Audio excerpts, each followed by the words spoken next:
পথের দিশা দাও গো আল্লাহ, পথের দিশা দাও।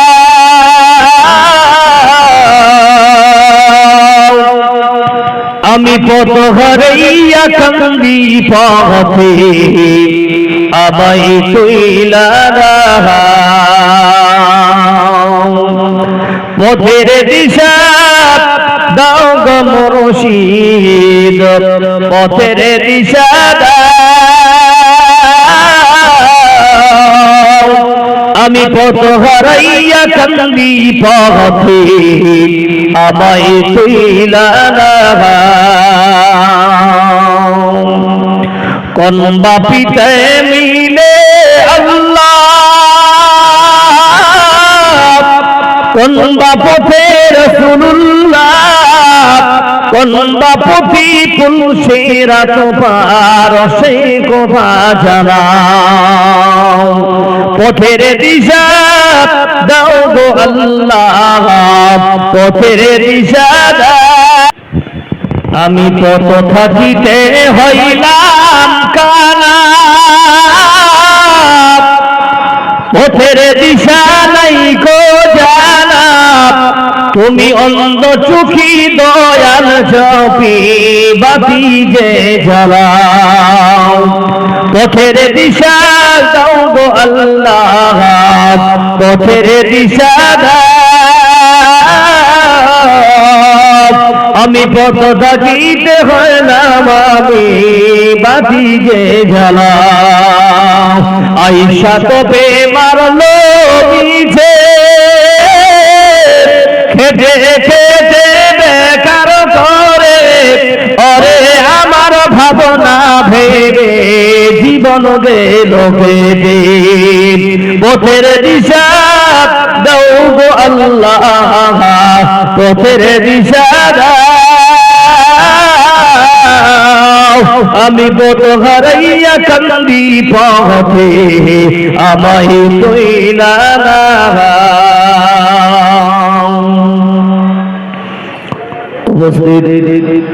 মঞ্চ উপবিষ্ট যোগ্যতম আজকের সবার যোগ্যতম সভাপতি সাহেব, ওলামায়ে হযরত, হুফাজান একরাম, দূর দূরান্ত থেকে আগত মেহমানান একরাম, উত্তর এলাকার আল্লাহ পাকের যাকিরিন শাকিরিন মুহিব্বিয়ান ইজাম, পর্দানশী মা ও বোনেরা, প্রশংসা तमाम তারিফ সে মহান রব্বুল আলামিনের, যিনি আজ আপনাকে আমাকে সকলকে অত্যন্ত ভালোবেসে দ্বীনি মজলিসে আসার বসার পাশাপাশি কিছু আলেমকে বলার মতো এবং আপনাদেরকে শুনবার মতো যে মহান স্রষ্টা তৌফিক ইনায়াত করেছেন, সেই মহান স্রষ্টার আমরা সকলে শুকরিয়া আদায় করি, জোরে সোরে পড়ি আলহামদুলিল্লাহ। লক্ষ্য করে দরুদ সালাম নাযিল হোক শ্রেষ্ঠ নবী জনাবে মুহাম্মদ রাসূলুল্লাহ, সকলে বলুন সাল্লাল্লাহু আলাইহি ওয়াসাল্লামের উপরে। আল্লাহুম্মা সাল্লি আলাইহি, আল্লাহুম্মা বারিক আলাইহি। প্রিয় মুসলিম সমাজ, আপনাদের সম্মুখে সূরা মুলকের 1-2 নম্বর আয়াত আমি তেলাওয়াত করেছি এবং সূরা তওবার 18 নম্বর আয়াত আমি সামনে রেখেছি। বুখারী থেকে একটি হাদিস আপনার সামনে রেখেছি। আলহামদুলিল্লাহ, কোরআন এবং সেই সুন্নাহকে সামনে রেখে অল্প সময়ের মধ্যে আমি এখান থেকে বিদায় নেব। ওমা তাওফীকি ইল্লা বিল্লাহ। রব্বি ইশরাহ লি সাদরি ওয়া ইয়াসসির লি আমরি ওয়াহলুল উকতাদাম মিন লিসানি ইয়াফকাহু কওলি। প্রিয় মুসলিম সমাজ, আজ আপনারা আমরা সকলেই যিনারা দাঁড়িয়ে আছেন, অনেকে বসে আছেন, আমি অনুরোধ করব যিনারা দাঁড়িয়ে আছেন প্লিজ একটু বসা যাবে আল্লাহর ওয়াস্তে, দয়া করে বসে যান। আল্লাহ এবং রাসূলের মাহফিলে এসেছেন, মেহেরবানি করে বসে যান ভাই আমার। কথা হলো যে আজ আপনারা আমরা সকলে এই জায়গায় এসেছি, আজ আপনার মতো অনেক ভাগ্যবান মানুষ মঞ্জেরি হওয়া সত্ত্বেও তারা কিন্তু এই মাহফিলের মধ্যে আসতে পারেনি। আল্লাহ হয়তো তাদেরকে তৌফিক দেননি, বলুন ঠিক না বেটি ভাই? কিন্তু এখানে 3 ভাগে বিভক্ত করেছি আমরা, 3 ভাগে বিভক্ত হয়েছে। 1 নম্বর কি, কিছু লোক এখানে স্টেজের ভিতরে প্যান্ডেলের ভিতরে এসেছি, কিছু সংখ্যক মানুষ আমরা বাজারের দিকে ব্যস্ত আছি, এবং কিছু মানুষ আছে যারা অল্প সংখ্যক আছে, তারা বাড়িতে বসে আছেন, বাড়িতে দেখভাল করছেন। বলুন ঠিক না বেঠিক? কিন্তু আজ আপনাকে আমাকে কিছু সংখ্যকের মানুষের মধ্যে অল্প কিছু মানুষকে এই জায়গায় আসার, বসার পাশাপাশি শোনার মতো যে মহান স্রষ্টা তৌফিক ইনায়েত করেছেন, সেই মুনিবের দরবারে আমরা যতটুকু শুকরিয়া আদায় করি তার থেকে বেশি ইনশাআল্লাহ আমাদের শুকরিয়া আদায় করা দরকার। তাই একবার আরো পড়ি আলহামদুলিল্লাহ। রব্বি ইশরাহ লি সাদরি ওয়া ইয়াসসির লি আমরি ওয়াহলুল উকদাতাম মিন লিসানি ইয়াফকাহু কওলি। প্রিয় মুসলিম সমাজ, পৃথিবীতে আমরা যে এসেছি, আল্লাহ যে আমাদেরকে পাঠিয়েছেন, একটা পিছনে উদ্দেশ্য আছে। উদ্দেশ্য কি? উদ্দেশ্য আমরা সকলে জানি যে ওয়ামা খালাকতুল জিন্না ওয়াল ইনসা ইল্লা লিয়াবুদুন। মানুষ এবং জিনকে আল্লাহ সুবহানাহু ওয়া তাআলা যে সৃষ্টি করেছেন, সৃষ্টির রহস্য আল্লাহর কারণ হচ্ছে এটাই যে আমরা যেন তার ইবাদত করি। বলুন ঠিক না বেটি ভাই? এবার ইবাদত করব ঠিক আছে মাওলানা সাহেব, কিন্তু ইবাদতের মধ্যে কার ইবাদত কতটা ঠিক হচ্ছে এটা তো আমরা জানি না। এখন আপনাকে প্রমাণ যদি করা যায়, কিছু একটা উদাহরণ দিয়ে বুঝতে পারবেন। তো মনে করেন আমি জালসা শুরু করলাম, সালাফি সাহেব আমার বাম পাশে বসে আছেন। আপনাদেরকে একটা ছোট্ট প্রশ্ন করি, মাগরিবের নামাজ কে কে পড়েছেন? যদি আমি প্রশ্ন করি, আপনার হাত খাড়া করে দেখান তো কে কে পড়েছেন। বাস কিছু সংখ্যক মানুষ পড়েছেন, বাহ আলহামদুলিল্লাহ। এবার আপনাকে বলি বাবজি, আমার থেকে আপনারা অনেক শিক্ষিতরা বসে আছেন, একটা কথা বলি, যিনারা হাত খাড়া করেছেন আজ বলেন তো সকলের ইবাদত মাগরিবের কি কবুল হয়েছে? কার কার হয়েছে কবুল? হাত খাড়া করেন তো। কবুল কার কার হয়েছে? অ্যাকুরেট ভাবে বলতে পারবেন যে আমার নামাজ কবুল হয়েছে? এবার হাত খাড়া করেন। জি বলা যাবে না। তাহলে সেম একটা আর একটা উদাহরণ দিচ্ছি। এখন বর্তমানে আপনার ইন্টারের পরীক্ষা চলছে নাকি? ইন্টার খতম হয়ে গেছে। যখন ইন্টারের ছেলেরা পরীক্ষা দেয়, দেখবেন অধিকাংশ স্কুল লেভেলে যারা লেখাপড়া করতেছেন তাদেরকে দেখবেন যে মাধ্যমিক 10 পাস হোক বা ইন্টার হোক, যখন তারা পরীক্ষা দিতে যাবে, ক্যান্ডিডেট থেকে বাপ মার টেনশনটা বেশি হয়। বলুন ঠিক না ঠিক? টেনশনটা বেশি হয় কি হয় না? এটা বাস্তব প্রমাণ করে দিচ্ছি কোরআন থেকে। এটা তো দুনিয়ার জিন্দেগিতে মানুষ সামান্য একটা ইন্টার পরীক্ষা দেওয়ার জন্য আপনার ছেলে মেয়েদের জন্য আপনি টেনশন করছেন। বন্ধু আসেন, এটাই তো আল্লাহ প্রমাণ করতেছেন, ও গোলাম কু আনফুসাকুম ওয়া আহলিকুম নারা। যেমন দুনিয়ার জিন্দেগিতে দুনিয়ার মোহে পড়ে সামান্য তোমার সন্তানকে একটা ইন্টার পাস করবে বলে তোমার টেনশনে পাগল, তোমার সারু ফোন করতেছে, তোমার আত্মীয় স্বজন ফোন করছে, বলছে যতদিন পরীক্ষা চলবে বাড়ি থেকে বের হওয়া যাবে না। কেন? ছেলে ইন্টার পরীক্ষা দিচ্ছে। পরীক্ষা কমপ্লিট করে যথাসাধ্য চেষ্টা করব ইনশাআল্লাহ আপনাদের বাড়ি আসার। বলো ঠিক না? বলি কি বলি না? প্রিয় মুসলিম সমাজ, আজ আপনাকে সাধারণ দুনিয়ার জিন্দেগিতে আপনি একটা সামান্য পরীক্ষার জন্য এত টেনশনে আছেন বন্ধু। আল্লাহ পাক বলছেন তুমি যে চিন্তা করছো, তুমি তো অলরেডি, শুধু তুমি নয় সারা পৃথিবীর কিয়ামত পর্যন্ত যারা আসবে মানুষ রূপে সবাই আপনি আমি পরীক্ষার হলে ঢুকে আছি। বলুন সুবহানাল্লাহ। আপনার ঘুমটাও পরীক্ষার হলে আছে। আপনি যে এই মজলিসে বসে আছেন, আপনি বর্তমানে পরীক্ষা দিচ্ছেন। আমি যে আলোচক হিসেবে এখানে এসেছি, আমিও পরীক্ষাতে দিচ্ছি। শেখ তাওহীদ সালাফী হাফিজাহুল্লাহ উনি যে বসে আছেন, উনিও পরীক্ষা দিচ্ছেন। কিন্তু পরীক্ষার রেজাল্ট আমরা কেউ জানি না। কিভাবে জানি? আমরা জানি না প্রশ্ন কি হবে। আল্লাহ প্রশ্ন পাঠিয়েছেন, হ্যাঁ না বলেন? আল্লাহ প্রশ্ন পাঠিয়েছেন ইন্টার পরীক্ষার আগে। যেদিন হিন্দি পরীক্ষা হবে, হিন্দি পরীক্ষার বোর্ড থেকে 2 মাস আগে বাচ্চাদেরকে জানানো হয় যে তোমাদের হিন্দি পরীক্ষার এইগুলো প্রশ্ন আসবে। বলা হয়? জি না। কিন্তু আল্লাহ সুবহানাহু ওয়া তাআলা 1000 বছর আগে আপনাকে আমাকে এই ওলামাদের মাধ্যমে আল্লাহর প্রতিটা প্রশ্ন যে আমাদের প্রতি হবে সব প্রশ্ন করে দিয়েছেন, পাশাপাশি তার উত্তর জানিয়ে দিয়েছেন। একবার জোরে বলেন নারে তাকবীর, জোরে বলেন নারে তাকবীর, জোরে বলেন নারে তাকবীর। সুধী মণ্ডলী, তাহলে পরীক্ষার যদি আমরা প্রশ্ন শুনতে পারি তার উত্তর পাশাপাশি আমরা পেয়ে গেছি, কিন্তু তবুও আমরা সঠিকভাবে আমলে পরিণত করতে পারছি বলেন? জি না। মসজিদ ভিআইপি বানিয়েছি, নামাজ ভিআইপি হতে পারলাম না। মসজিদের মার্বেল দামি লাগিয়েছি, নিজের মনকে পরিবর্তন করতে পারলাম না। ফ্যান ৩৫০০ টাকার লাগিয়েছি হ্যাভেলস কোম্পানি, কিন্তু নিজের অন্তরটাকে কোনোদিন পরিষ্কার করলাম না কোন জিনিসের মাধ্যমে। বলো ঠিক না বেঠিক? আল্লাহ এটাই বলতেছেন, বিসমিল্লাহির রহমানির রহিম, আল্লাযী খালাকাল মাউতা ওয়াল হায়াতা লিয়াবলুয়াকুম ওয়া আইয়ুকুম আহসানু আমালা। আল্লাহ পাক সুবহানাহু ওয়া তাআলা বলেন, হে পৃথিবীর উম্মত ও গোলামেরা শোনো, আল্লাযী খালাকাল মাউতা, আমি নিশ্চয়ই মওতকে সৃষ্টি করলাম, ওয়াল হায়াতা, আমি জিন্দেগিকে সৃষ্টি করলাম। কারণ কি? হায়াত এবং মৌতের মাঝখানে আল্লাহ একটা জিনিস দিয়ে দিলেন, লিয়াবলুয়াকুম, বান্দা তোমাকে পরীক্ষা দিতে হবে। বলো সুবহানাল্লাহ। কি পরীক্ষায় লিখবে? পরীক্ষার আনসার তোমার কি হবে? উত্তর তুমি কি লিখবা? তোমার আমল কেমন হবে? তোমার লেখা কেমন হবে? আল্লাহ সেটাও বলে দিয়েছে, ওয়া আহসানু আমালা, বান্দা তোমার আমল হবে নেক। নেক আমল হবে বান্দা, তোমার নেক আমল হবে।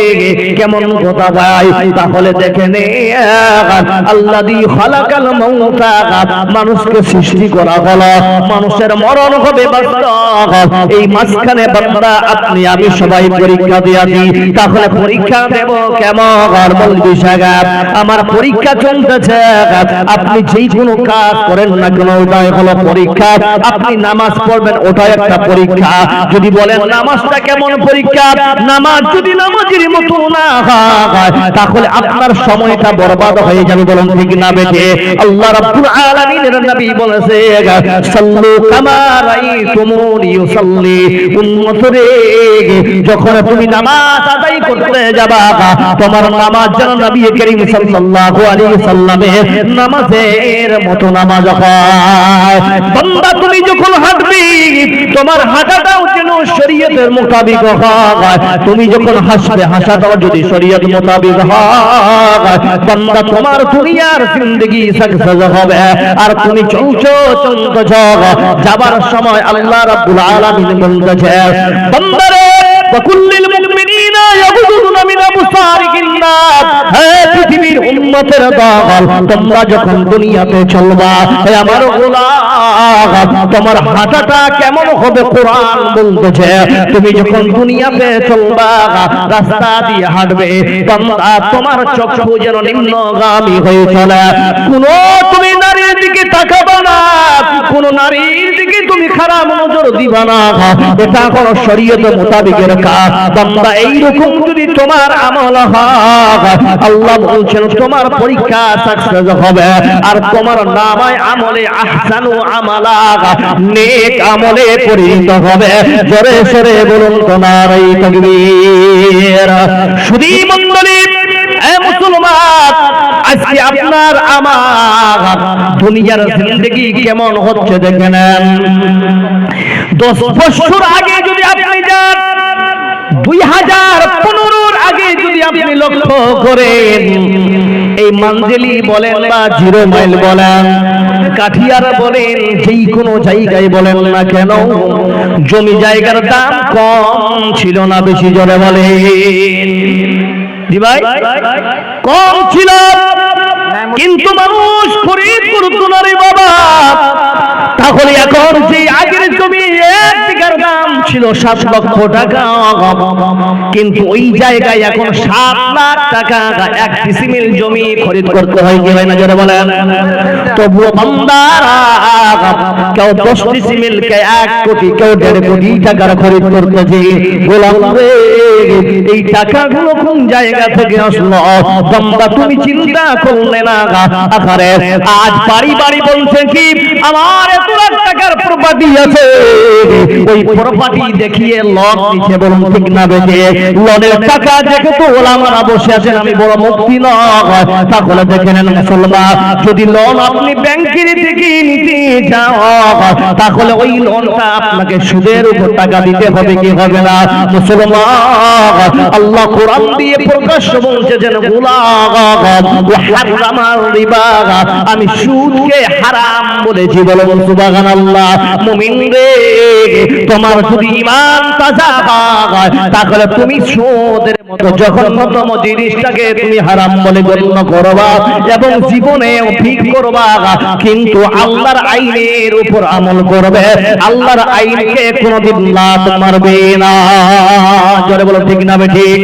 সুধী মণ্ডলী, আল্লাহর নবী জনাবে মুহাম্মদ রাসূলুল্লাহ, আজকে যে আপনি নিজেকে একজন প্রমাণ করবেন আমি মুমিন, আমি আল্লাহর আইনের মতো চলি রে বাবা, তাহলে আল্লাহ বলছেন সূরা আল বাকারাতের মধ্যে ওয়াইদা কিলা লাকুম আমিনু কামা আমানান নাস, তোমরা তোমরা ঈমান আনো সেইভাবে যেইভাবে আমার সাহাবারা ঈমান এনেছে। তাহলে বলবো আজকে এই স্টেজের নিচে, এই পিঙ্গালের নিচে আপনারা বসে আছেন, আজকে আপনারা তওবা করেন, আল্লাহর আইন মানব। বলুন তো আমরা আজ থেকে কে কে সুদ খাবো? দুই হাত খাড়া করেন। কেউ খাবেন না? কে কে খাবেন না হাত খাড়া করেন তো দেখি। আল্লাহর ওয়াস্তে বলছি, আইন শুনেছেন ভালো, ঈমান থাকবে বন্ধ। কেউ কেউ হাত ধরে না, আরে আমি তো পড়ে আছি, তাহলে শুনে নেন বন্ধুরে, কোরআন বললাম এবার হাদিস নিয়ে নেন। এখানে ওলামারাও বসে আছেন, বলতেছি আল্লাহর নবী বলতেছে লা ইয়াদখুলুল জান্নাতা জাসাদুহু গুজিয়া বিল হারাম, ওই বডিটা কোনদিন আল্লাহর জান্নাতে যাবে না, ওই বডিটা কোনদিন আল্লাহর জান্নাতে যাবে না যেই বডিটা হারাম মাল দিয়ে রক্ত মাংস তৈরি হয়েছে। বন্ধুরে, আজকে সামান্য আপনি একজন অসুস্থ, তাহলে আল্লাহর নবী জামানায় বড় সুযোগ করে গিয়েছিলেন, তাদের ঈমানের পাওয়ার দেখুন। ও বান্দারে বাছিরা, আপনাকে বলি এই স্টেজের মাধ্যমে, মাইকের মাধ্যমে মেসেজ দিয়ে গেলাম, আজকে থেকে যদি সুদের মতো জঘন্যতম কামকে আপনারা সাপোর্ট করেন, বন্ধু মনে রাখবেন ঈমানের মধ্যে আপনার আমার দুর্বলতা ছাড়া অন্য কিছু হতে পারে না। হकीकत से दुनिया बेखबर है, दुनिया की नुमाइश पर नजर है, नमी गोया के अज दुनिया जुदा बागा, बहर कार के बाशी बा खुदाबाज। अल्लाह नबीर चाचा हजरत अब्दुल्लाह इब्ने अब्बास রাদিয়াল্লাহু তাআলা আনহু, তিনি ওই জামানায় সব থেকে বড় সুদ করেছিলেন। আল্লাহ নবীর হাতে হাত রেখে ইসলাম কবুল করলেন করার পর আল্লাহর নবীজি মাগরিবের নামাজের সময়, কেউ লিখেছেন ইশারের নামাজের সময়, কেউ লিখেছেন মাগরিবের নামাজের পর, কেউ লিখেছেন ইশারের নামাজের পর, আল্লাহর নবী জনাবে মুহাম্মদ রাসূলুল্লাহ সাল্লাল্লাহু আলাইহি ওয়াসাল্লাম তিনি এলান করতেছেন, মুসলমান ভালো করে শুনেন, আল্লাহর আইন শোনার পর মুমিন বান্দা আমল করবে। কারণ হলো দুনিয়ায় আপনি আমি এসেছি, আমি যে আপনাকে বললাম এটা ছিল প্রশ্ন, উত্তর হলো মানব, যদি সঠিক হয় মেনে নিবে, আপনার আমলনামায় ইহসান ওয়া আমালা নেক আমলে পরিণত হবে, বলুন সুবহানাল্লাহ। আবু বকর, আল্লাহর নবী আব্দুল্লাহ ইবনে আব্বাস রাদিয়াল্লাহু তাআলা আনহু, তিনি কি করলেন?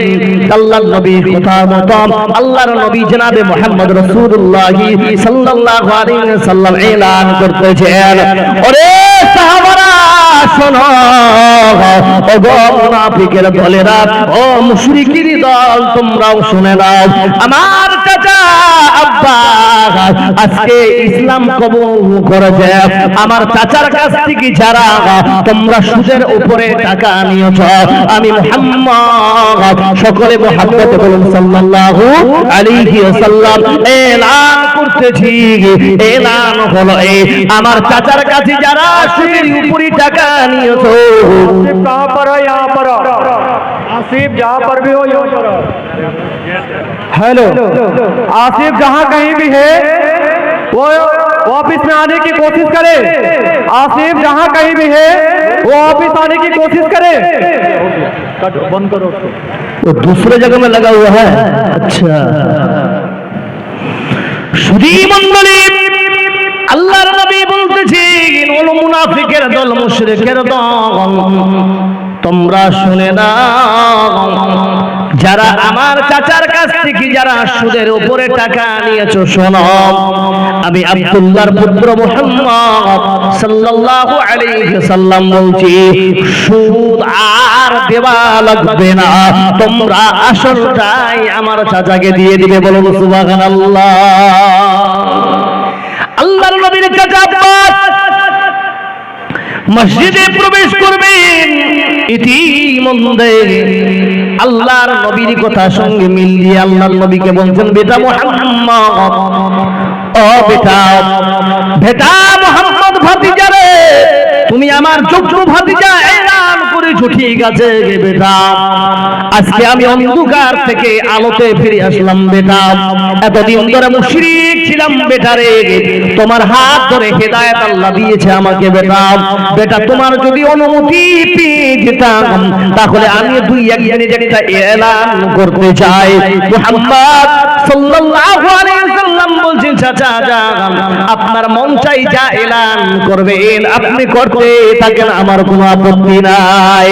মুহাম্মদ বেটা যোগ্য ভাতিজা কথা শুনে এবার আব্বাস দাঁড়িয়ে বলছিল, মুশরিকের দল ও মুনাফিকের দল, ও আল্লাহর নবীর সাহাবারা, তোমরাও শোনো, আমি আজকে আল্লাহর নবীর কাছে হাত রেখে ইসলাম কবুল করেছি, এটাই বাস্তব কথা, কিন্তু শুনে না, আমি এক নম্বর পাটপার ছিলাম, সুদ করেছিলাম, এটাই বাস্তব, এটাই বাস্তব, কিন্তু আমার ভাতিজা যোগ্য ভাতিজা বলেছে তোমাকে সুদ লাগবে না, তোমরা আসলটাই দিয়ে দেবে। কিন্তু আব্বাস আমি এই ইসলামে না আনার কারণে, এই ইসলামের মুহাম্মতে, ঈমানের দৌলত পেয়েছি, এই দৌলতে ওগো সবাই শুনে না, আমি আসলটা মাফ করে দিলাম। জোরে বলো নারে তাকবীর। ঈমানের পথে অবিচল থেকে আমাদের বরণ যেন হয়, তোমার কাছে বিনতি আমার, তোমার কাছে বিনতি আমার, মহিম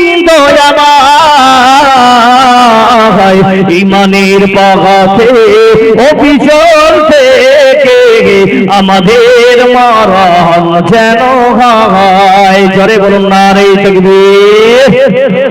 সুধী মণ্ডলী, মুসলমান, তাহলে আজ থেকে আমরা সকলে সুদের মতো হারাম জিনিসটাকে পরিত্যাগ করব, বলেন ইনশাআল্লাহ।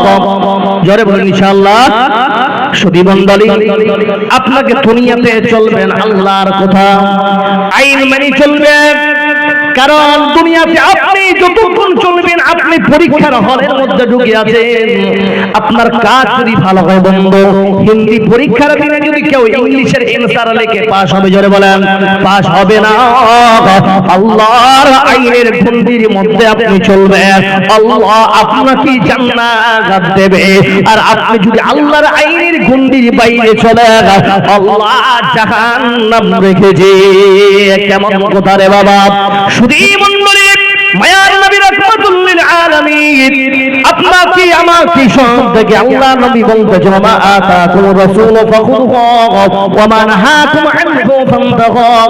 ও উম্মতের দল শুনে না, আমি যেটা দিচ্ছি, আল্লাহ বলছেন মুহাম্মদ আমার মুহাম্মদ যা তোমাকে দেয় তোমরা গ্রহণ করো, আর যেটা থেকে তোমাদেরকে বাধা প্রদান করতেছে হে গোলাম তোমরা সেই জায়গা থেকে নিজেকে সরিয়ে নিয়ে নাও।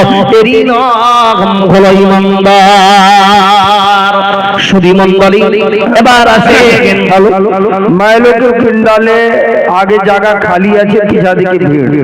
মা বোনেরা আপনাদের কাছে অনুরোধ যে একটু আগা দিকে সাইডে সেটা বসেন, একটু আগা দিকে বেড়ে যান, সাইডে সেটা বসেন। আগা দিকে জায়গা খালি আর পিছা দিকে ভিড়ের বলবেন। এই জন্য আপনাদের কাছে অনুরোধ যে একটু সাইডে সেটা আগে বেড়ে বসেন। मोबाइल में जो पैसा भेजना चाहते हैं वहाँ लगा हुआ है। बोल दीजिए मोबाइल में जो स्क्रीन फोन पे में पैसा भेजना चाहेंगे स्क्रीन यहाँ लगा हुआ है। दोनों तरफ लगा हुआ है क्या? ठीक है, यहाँ आने की कोई जरूरत नहीं। जो इधर से आने वाले हैं इधर लगा दीजिएगा, जो इधर से आने वाला है इधर लगा दीजिए। ठीक है, बीच में भी लगा हुआ है माशाআল্লাহ। তো এবার ভালো করে শুনেন, আমি একটু আগে আপনাকে বলেছিলাম যে মাওলানা সাহেব ও ভাইজান আমাদের কার কার আমল গরিবের কবুল হয়েছে, কেউ হাত খাড়া করতে বাধ্য হলাম না। ভাই তার মানে আমরা ডাউট করতে যে আমাদের ইবাদত কবুল হতেও পারে আবার নাও হতে পারে। তাই আপনাকে বলি ছোট্ট একটা উদাহরণ দিচ্ছি, সুন্দর করে রাখবেন। এই উদাহরণটা আপনাদের অনেক কাজে লাগবে ইনশাআল্লাহ। উদাহরণটা হচ্ছে এই যে আজ আপনি দুনিয়াতে আপনি নিজেকে একজন অপরাধী মনে করবেন। কি মনে করবেন? অপরাধী মনে করবেন। আমার মতো অপরাধী এই দুনিয়াতে আর কেউ নেই। এটাই যদি আপনি মনে করেন তাহলে ওই বান্দার দ্বারা কোনদিন বেআইনি কাজ হবে না। কেমন? মুসনাদে আহমদের রিওয়ায়াত, রাবি হচ্ছেন আব্দুল্লাহ ইবনে মাসউদ রাদিয়াল্লাহু তাআলা আনহু।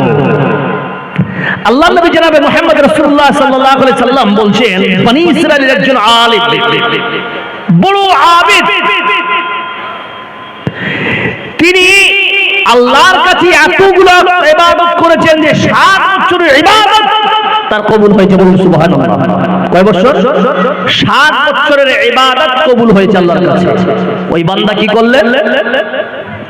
মাত্র 6 দিন একটা মহিলার সঙ্গে জিনা করার কারণে তার 7 বছরের ইবাদত আল্লাহ বরবাদ করে দিয়েছিলেন। বলুন নাউযুবিল্লাহ। কিসের জন্য? জিনা করার কারণে। যেমন আজ আপনার যুগে আমার যুগে সুদ আম হয়ে গেছে, সেই রকম এভরিথিং এনি টাইম জিনাটাও আমাদের দিকে আম হয়ে গেছে। বলুন ঠিক না বেটা? হয়েছে কিনা?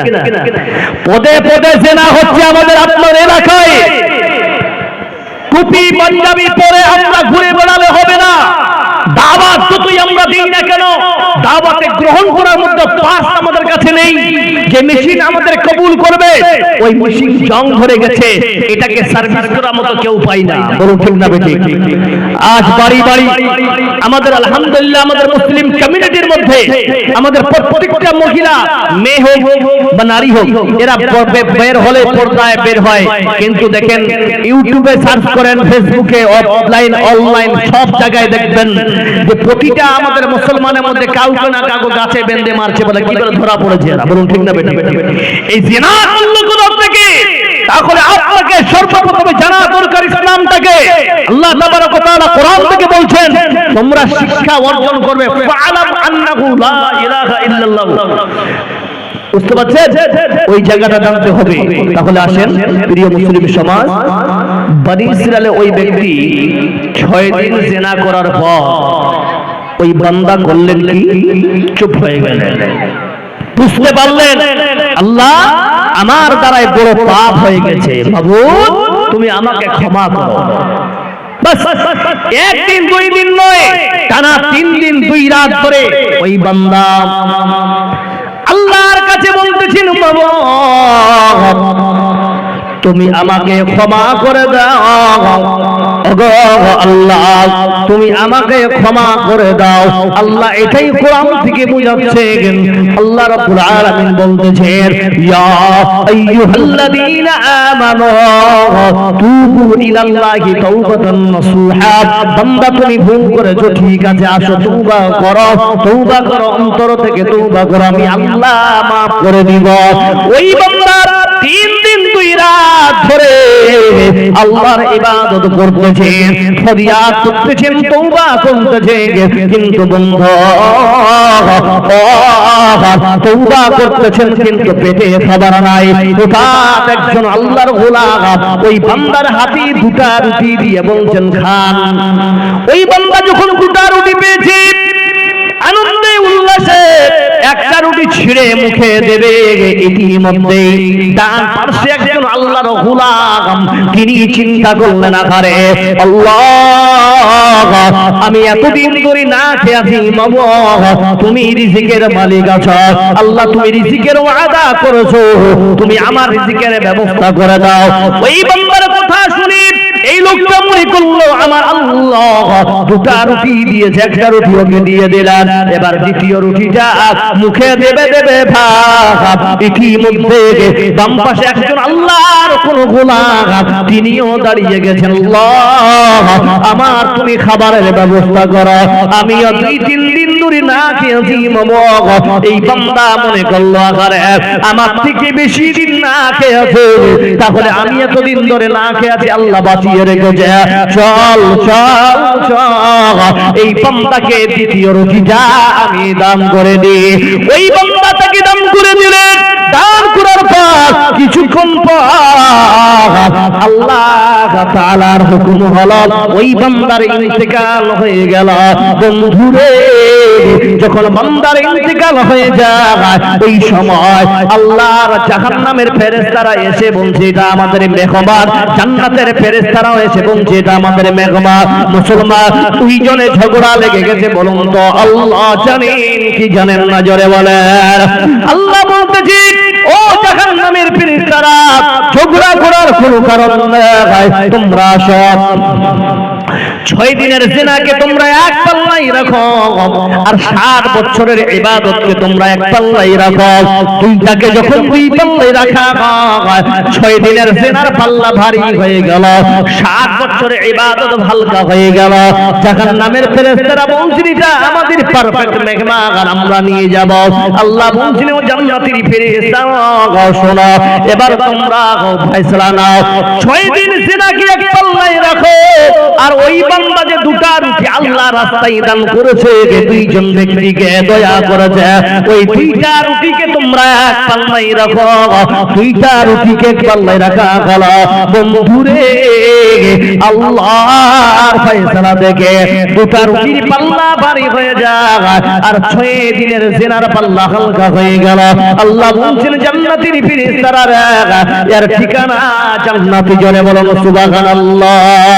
जिंदगी एक किराए का घर है, जिंदगी एक किराए का घर है, एक ना एक दिन बदलना पड़ेगा। मौत जब तुझको आवाज देगी, मौत जब तुझको आवाज देगी, घर से बाहर निकलना पड़ेगा। इतना माजूर हो जाएगा तो, इतना मजबूर हो जाएगा तो, ये जो मखमल का चोला है तेरा एक कफन में बदलना पड़ेगा। जिंदगी एक किराए का घर है, एक ना एक दिन बदलना पड़ेगा। करने ईमान से दिल की सफाई, छोड़ दे तो बुराई, करने ईमान से दिल की सफाई, छोड़ दे तू बुराई, वक्त बाकी गया भी संभल जा, वक्त बाकी गया भी संभल जा, वरना दोज़ख में जलना पड़ेगा। जिंदगी की किराए का घर है, एक ना एक दिन बदलना पड़ेगा। जोरे बोलो नारे तकबीर। আল্লাহ নবী বলতেছেন ইয়ারহামু মান ফিল আরদি ইয়ারহামুকুম মান ফিস সামা। ওই বান্দা আল্লাহর মাখলুকের প্রতি দয়া করেছে, আমি আল্লাহ তার প্রতি দয়া করলাম। প্রিয় মুসলিম সমাজ, এবার আপনার আমার থেকে শিক্ষিত মানুষেরা বসে আছেন, বলুন তো আল্লাহর নবীর কথা সত্য না মিথ্যা? জোরে বলেন, সত্য না মিথ্যা? আল্লাহর নবী যদি বলে, আল্লাহর নবী যদি বলে থাকেন যে স্টেজে যারা যারা বসে আছেন এরা সবাই যাবে জান্নাতে, আমরা মেনে নিতে পারবো কি পারবো না? যারা নিচে বসে আছে এরাও জান্নাতি, আমরা মানবো কি মানবো না? আল্লাহর নবী বলতেছেন মান বানা লিল্লাহি মসজিদান বানাল্লাহু লাহু বাইতান ফিল জান্নাত। পৃথিবীর কোন মানুষ যদি আল্লাহর মসজিদ নির্মাণের জন্য কেউ যদি একটা ইট পরিমাণ কেউ দান করে, আল্লাহ তার ঠিকানা জান্নাতে একটা বালাখানা তৈরি করবে। জোরে বলুন সুবহানাল্লাহ। কি ভাই, আল্লাহর নবীর পবিত্র জবান থেকে বেরিয়েছে, কেউ যদি আল্লাহর মসজিদে কেউ দান করে, আল্লাহ তাআলা তার জন্য জান্নাতে একটা বালাখানা তৈরি করে। বালাখানা মানে কি? মহল তৈরি করবেন। আমরা সবাই জান্নাতে যেতে চাই কি যাই না? জোরে বলেন। কে ভাই, কে কে যেতে চাই জান্নাতে? হাত খাড়া করেন তো দেখি। भाई जन्नत যেতে চান না আপনারা? हाय रे कपाल खराब, ठंड का मौसम है, हाथ उठाने में भी दुश्वारी हो रही है। तो কথা হচ্ছে এখানে কোন আল্লাহর গোলাম আছেন যে এই আল্লাহর নবীর মসজিদকে কেন্দ্র করে নির্মাণের জন্য 10,000 টাকা কেউ দান করবেন? জি ভাই, 10,000 টাকা কেউ আছেন দান করার মতো? আল্লাহর কোন গোলাম? জি। ও তুই ये दुनिया মায়াই পড়ে করছো কত বাহানা, এই তো নয় সে আসল বাড়ি, কবর যে তোর আসল ঠিকানা।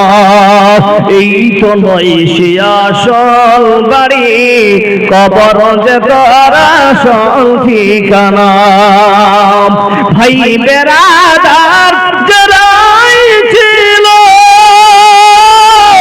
একে একে সব হারালো, তুমি আমি কেউ রব না, তুমি আমি কেউ রব না, দিতে হবে রওনা। এই তো নয় সে আসল বাড়ি, কবর যে তার আসল ঠিকানা। ভাই 10,000 টাকা চাইলে কেউ নাইতে পারবো তো? যা পারেন 10,000 টাকা নাই কেউ ওখানে? আল্লাহর কোন পাক্কা গোলাম যে আমি দিব 10,000 টাকা আল্লাহর ওয়াস্তে? কেউ নাই? ভাই, চাচা, কাকা, মামা? जी बिल्कुल अच्छे। मोहम्मद हबीब साहब इस पंचायत के मुखिया हैं, आप स्टेज में तशरीफ लाए और मस्जिद की ताउन करें। जनाब मोहम्मद साजिद साहब पूर्व मुखिया, जनाब नौशाद आलम साहब पैक्स सदर, जनाब शमीम साहब नायब मुखिया इस पंचायत, जनाब इश्तियाक आलम साहब मुखिया महाराजपुर, जनाब मोहम्मद जियाउल हक साहब प्रमुख पूर्णिया, जनाब मास्टर सऊद आलम साहब सेक्रेटरी मदरसा नूरुल हुदा मंझेली, जनाब अब्दुल वाहिद साहब मंझेली, जनाब अजीजुल हक साहब मंझेली, जनाब मोहम्मद हबीब साहब समेती छतिया, जनाब मास्टर अलहाज मुश्ताक साहब, डॉक्टर चिराग आलम साहब, अलहाज मोहम्मद रफीक उर्फ मासूम साहब टेलीकॉम मंझेली, अब्दुल गफूर साहब जियागाची, जमील साहब डीपू उत्तर जी डीपू ऑनर जियागाची, जनाब शकरुद्दीन साहब पुलटोला, जनाब शमीर रहीम। Hello hello. तबारकल्लज़ी बियदिहिल मुल्कु व हुवा अला कुल्लि शैइन क़दीर, الذي خلق الموت والحياة ليبلوكم أيكم أحسن عملا وهو العزيز الغفار.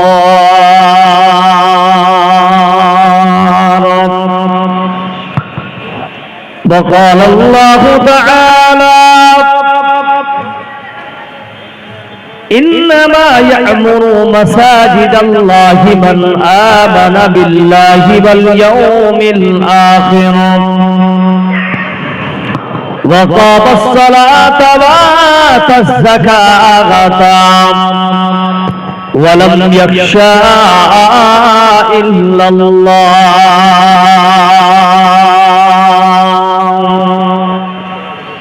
وقال النبي صلى الله عليه وسلم من بنى لله مسجدا بنى الله له بيتا في الجنة.